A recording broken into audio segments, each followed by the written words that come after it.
Hey YouTube, Big T Express, wanted to do another video. I've got a really cool car now to show you about the casting. This is a Blackwall from 1979, and of course Hot Wheels called it the 31 Doozie. The real designation of the car is a 1931 Dusenberg Model J 338 Legrand dual cowl Pheaton. Dusenberg was started in 1919 or something like that in Des Moines, Iowa, by a couple of brothers who were German immigrants, Frederick and August, or Frederick and Augustus. Anyways,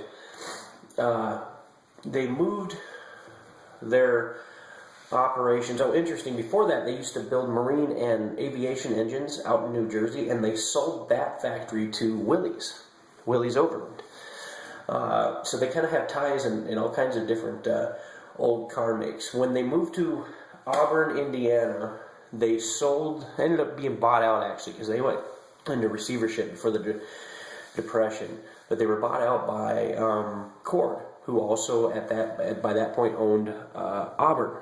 So if you go to Auburn, Indiana, you can actually go to a museum that celebrates Auburn, Cowl, and Dusenberg, because they were, all under one conglomerate. Now, just like the Auburns and Cowls, it's very difficult to find two identical Model J Dusenbergs. If the entire car, meaning not just the chassis and engine, were built in the factory, then it was called a Legrand. Okay, but a lot of them were sent out to coach builders, and they were spec'd out by their owners, so they all had kind of different tweaks to the body, different interiors and stuff like that. So you would buy the chassis, which was a straight 8 rear-wheel drive, one of the first cars with 4-wheel hydraulic brakes.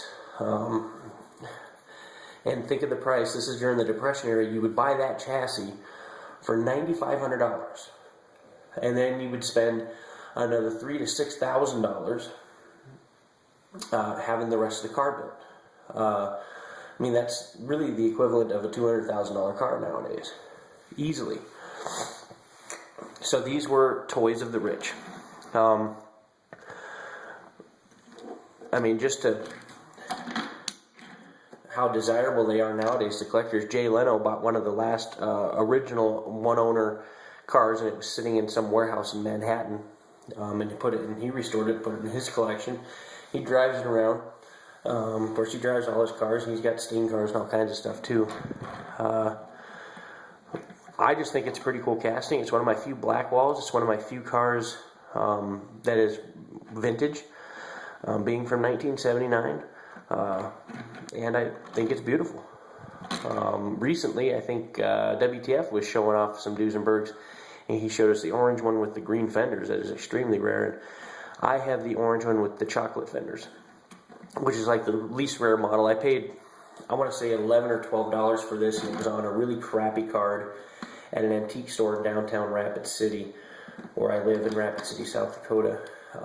I bought it along with an Auburn 852 Boattail Speedster from the same year, 1979, the yellow with the chocolate fenders.